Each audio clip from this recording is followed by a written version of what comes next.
ဘာလျက်စစ်မီးမှမရှိတဲ့အခြေအနေမျိုးမှာအပူချိန်2ဒီဂရီကနေ4ဒီဂရီအတွင်းတည်ငြိမ်နေမဲ့အလွန်အေးဆက်တဲ့စားရည်ကိုလူကကိုယ်တိုင်ဖန်တီးလိုက်တာဟာအဲ့ဒီတက်ကိုထိမ့်သိမ့်ဖို့အစိတ်ချရဆုံးနည်းလမ်းပဲတူနာကတွားချိတ်ပြီးအော်ကီဒိုကီကိုကောက်ကင်လိုက်တယ်ဟန်ရွက်ကော်ကဝယ်ယူရေးဝန်ထမ်းတွေအားလုံးနားထောင်စမ်းရှင်တို့ဘလို့နီလန်းမဲ33အနီးနားကပင်လယ်စာဈေးနဲ့အလုတ်သမားသုံးပစ္စည်းဆိုင်တွေကိုတွားပြီးမိနစ်20အတွင်းရန်စရာကြီးလိုချင်တဲ့ပစ္စည်းတွေကိုအကုန်ဝယ်ခဲ့က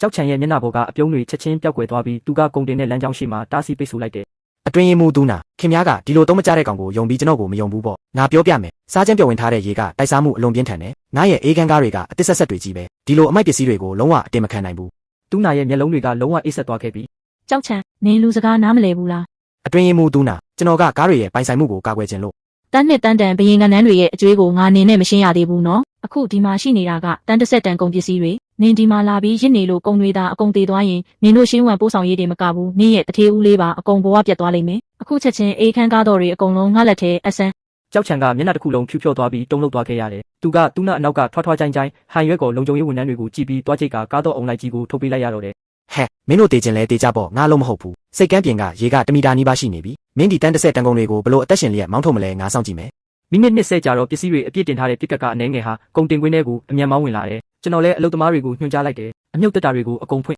အောက်ခြေမှာနှိပ်စက်ထားတဲ့ရေခဲတုံးတွေကိုအရင်ခင်းစားကြမ်းတဆုပ်ဖြူပြီးမှပင်လယ်စာတွေထည့်ထားတဲ့ပိုက်ကုံကိုအပေါ်ကတင်ဆန်းအပိုးတွေပါအောက်ဆီဂျင်ဘူးနဲ့အောက်ဆီဂျင်မပေးရင်ဘလောက်ပဲအေးကားခန်းထဲမှာတင်အသက်ရှူချက်ပြီးတေကုန်ပါပဲကျွန်တော်သူ့ကိုဂယုမဆိုင်ခဲ့ဘူးတက်တာတွေကိုကားခန်းရဲ့နေရန်တွေနဲ့လုံးဝမကတ်စေနဲ့အလဲမှာကြက်ချီခက်လမ်းကြောင်းခြံထားရမယ်အပေါ်ဆုံးကနေတော့ရေအေးဆူရွှဲနေတဲ့စောင်းထူထူတွေနဲ့အလုံးပိတ်ဖုံးအုပ်ထားလိုက်နာယီဝက်တင်ရှိသေးတယ်ရွမ်တန်းဆက်ချီတန်တဲ့ကုန်ပစ္စည်းတစ်ဆက်ကားလုံးကိုဒီလိုကြမ်းတမ်းလာတဲ့ရှေးရိုးနီလန်းနဲ့အကုန်တင်ပြီးသွားပြီအလုပ်သမားတွေတင်းဆင်းနေတဲ့အချိန်ပိုင်းလေးမှာကျွန်တော်ကားတစ်စီးချင်းစီရဲ့အိတ်ဇောပိုက်ကိုဖက်ပိုက်နဲ့ဆွပြီးရေကာတိတ်တွေကလစ်တွေနဲ့အသေးပိတ်လိုက်တယ်ပြီးတော့ပိုက်ကိုကားမိုးပေါ်ကဘားတန်းမှာအသေးချီနှောင်းလိုက်တယ်အလွယ်ဆုံးရေကအသက်ရှူပိုက်စနစ်တစ်ခုကိုဖန်တီးပြီးတာနဲ့ကျွန်တော်ကားမောင်းကန်းနဲ့တက်ခဲ့တယ်ဒီအချိန်မှာတူးနာကမလန့်မကန်းကနေရှောက်လာခဲ့တယ်ရန်စရာကြီးစိတ်ကန်းထွက်ပေါက်လမ်းမကြီးရဲ့ရေအဆင့်ကဆက်တက်နေတော့မယ်အခု60စင်တီမီတာရှိနေပြီလီဘာကိုမထိန်နိုင်ရင်ရေကအင်ဂျင်ထဲဝင်သွားလိမ့်မယ်ခင်ဗျားတကယ်ပဲဖြတ်မောင်းနိုင်လို့လားဒီလုပ်ငန်းကိုကျွန်တော်လုပ်ခဲ့တာ10နှစ်ရှိပြီတောင်ကုန်းစိတ်ကန်းကိုမျက်စိမိတ်ထားရင်တောင်မောင်းနိုင်တယ်ကားပေါ်တက်အသက်ကယ်ခပ်ပတ်ထားလိုက်တူးနာကတွားချိတ်ပြီးကားတကားဖွင့်ကတက်လာခဲ့တယ်မကြခင်မှာပဲတန်ချိန်ဆက်ချီလေးလံတဲ့အေးခန်းကားကြီးဟာတားရဲတကောင်လိုမီတာနီးပါးနဲ့တဲ့ရေထဲကိုတန်းမောင်းဝင်သွားတော့တယ်ရေလိုင်းတွေကကားကောင်းရဲ့ဘန်ပါတစ်ခုလုံးကိုမြုပ်သွားစေခဲ့တယ်ကားကရေလိုင်းတွေကိုခွဲပြီးတည်ငြိမ်စွာမောင်းနေလုံးဘေးကတူးနာကရုတ်တရက်လက်အော်ပါတော့တယ်ရန်စရာကြီးဟိုဘက်ကိုကြည့်ဦးရေအောက်မှာတခုခုရှိနေတယ်ရေပေါ်မှာ3ပုံ1ပုံပဲပေါ်နေတဲ့ကြီးမားတဲ့အမဲရောင်တန်တစ်တာကြီးတစ်ခုဟာရေစီးနဲ့အတူကျွန်တော်တို့စီမျောပါလာတာတွေ့လိုက်ရတယ်ကျွန်တော်လာရလမ်းအတိုင်းရုတ်တရက်စတီယာရင်ကိုလှည့်လိုက်ပြီးဘရိတ်ကိုအဆုံးထိနင်းချလိုက်တယ်တစ်ဆယ်ချီလေးတဲ့ကားကြီးကရေထဲမှာပြင်းထန်စွာလှုပ်ခတ်သွားပြီးတာယာတွေရှုံးနဲ့ပုတ်တိုက်တန်ထွက်ပေါ်ကတနေရာထဲမှာတန့်ခန့်နဲ့ရက်သွားခဲ့တယ်တူးနာကတော့ရင်ဘက်ကိုဖိပြီးလမ်းနေတုံးပဲတော်သေးတာပေါ့ဒါပေမဲ့ရန်စရာကြီးရေကအိတ်စောပိုက်ထက်မြင့်နေတာကြာပြီးဥစ္စာဘာလို့ဆက်မသေးတာလဲကားခန်းရဲ့ညာဘက်နောက်နားကိုကြည့်လိုက်တူးနာကကျွန်တော်လက်ညှိုးညွှန်ရကိုကြည့်လိုက်တယ်ကားမှန်ထဲမှာတော့ကားအမိုးပေါ်က PVC ပိုက်ကနေဒီဇယ်အိတ်စုံမီကိုအမဲတွေအဆက်မပြတ်ထွက်နေတာကိုမြင်လိုက်ရတယ်ရှင်ကပကပိုက်နဲ့အိတ်စောပိုက်ကိုဆက်ထားတာလားဘယ်အချိန်ကလေးကလ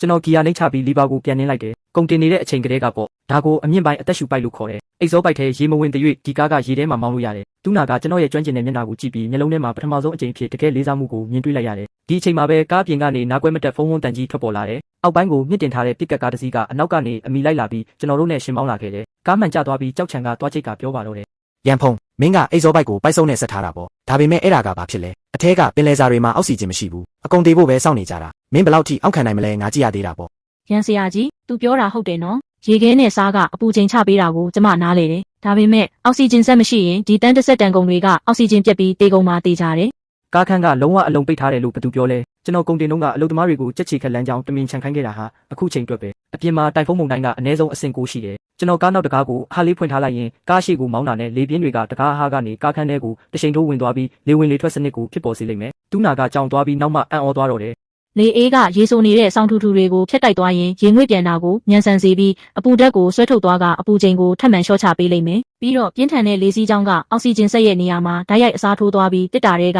ပင်လယ်စာတွေကိုအောက်ဆီဂျင်တွေအဆက်မပြတ်ပေးစွမ်းနိုင်လိမ့်မယ်ဒါကပို့ဆောင်ရေးလုပ်ငန်းအစောပိုင်းခေတ်တုန်းကရှေးဦးဒရိုင်ဘာတွေခီးဝေးမောင်းရင်တုံးတဲ့နီလန်ဟောင်းပြကျန်းတန်းပေမဲ့အသက်ကယ်နိုင်တယ်ကားမောင်းနေတဲ့၍ပင်လယ်စာတွေမသေးဘူးပြောပြီးတာနဲ့ကျွန်တော်လီဘာကိုနင်းလိုက်ရ2မီတာကျော်မြင့်တဲ့ရွှွန်ရည်လိုင်းကြီးဟာပစ်ကတ်ကားရဲ့မှန်ပေါ်ကိုဓာတ်ရိုက်ဆင်သွားတော့တယ်ကြောက်ချံကလန်ပြီးစတီယာရင်ကိုလှည့်လိုက်ရကားကဘေးကရေကန်ထဲထိုးဝင်သွားတော့တယ်ဆက်မသေးပေမဲ့မျက်နှုံးကချက်ချင်းနေသွားပြီးကျွန်တော်အနောက်မှာပြက်ကျန်ခဲ့တော့တယ်တူးနာလည်းဒါကိုမြင်မှတက်ပြင်းချနိုင်တော့တယ်နာယီဝက်ကြပြီးနောက်ဟန်ရွက်ကော်ရဲ့ပင်မစတိုးဆိုင်ကြီးကိုရောက်တဲ့အခါကားတကားကိုဖွင့်လိုက်တော့ရေထဲမှာလက်လက်ဆက်ဆက်လှုပ်ရှားနေတဲ့ကနန်းတွေကိုမြင်ပြီးမိဖို့ကြောင့်တစ်ခုလုံးအောင်ပွဲခံတန်ဆူမြန်သွားတော့တယ်ဒီအချိန်မှာပဲသတင်းကြားတဲ့ကြောက်တေဖာကကြောက်ချံကိုခေါ်ပြီးဒေါသတကြီးနဲ့ပြေးဝင်လာတယ် အတွင်းရေးမှူးတူးနာဒီတစ်ခေါက်တော့ရန်ဖုံးခွေးကန်ကောင်းသွားတာပေါ့ဒါပေမဲ့ကျွန်တော်တို့အရင်ကတန်းနဲ့တန်းတန်ဖရင်ကနန်းတွေရဲ့အကျွေးကိုတော့ရှင်းရမယ်ကနန်းတွေတေးတာဟာရန်ဖုံးရဲ့ကိုယ်ပိုင်ပေါ်ဆမှုကြောင့်ဖြစ်တာဒီရော်ကြီးကြီးကိုသူပဲတာဝန်ယူရမယ်ခင်ဗျားတို့သူ့ရဲ့ကားခါတွေကိုအကုန်ဖြတ်ထားပြီးအကျွေးဆက်ခိုင်းလိုက်ကျန်တာကိုတော့ခင်ဗျားတို့ဥပဒေရေးရာဌာနကနေတရားရုံးမှာတိုက်ရိုက်တရားစွဲလိုက်ပါ ကြောက်ချံကဘေးကနေထောက်ခံတယ် ဟုတ်တယ်အကုန်လုံးကရန်ဖုံးရဲ့ပြဿနာပဲကျွန်တော်တို့ရှင်းဝံပို့ဆောင်ရင်းနဲ့ဘာမှမဆိုင်ဘူးတာဝန်ယူခိုင်းချင်ရင်သူ့ကိုပဲသွားရှာ ကျွန်တော်ကအင်ဂျီအတွင်းအိတ်ကက်ထဲကအမဲရောင်ပလတ်စတစ်ဘူးလေးကိုထုတ်ပြီးသူ့နောက်ဘက်ကိုလှည့်ပြောလိုက်တယ်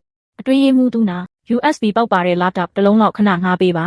သူနာကဘာမှမဆိုင်မတွားပဲအလုတ်ကူညီသူကိုယုံသုံးလာတစ်လုံးချက်ချင်းပေးခိုင်းလိုက်တယ်ကျွန်တော်ဘူးလေးရဲ့ဘေးကနေပလတ်စတစ်အချောင်းလေးကိုဆွဲထုတ်ပြီးလာထရဲ့ရာစုပေါက်ထဲကိုတိုက်ရိုက်ဆိုင်လိုက်တယ်ကြောက်ချံကတော့အထင်သေးစွာနဲ့ရေမောလိုက်တယ် ရန်ဖုံးမင်းဒီမှာလာပြီးလှည့်စားမနေနဲ့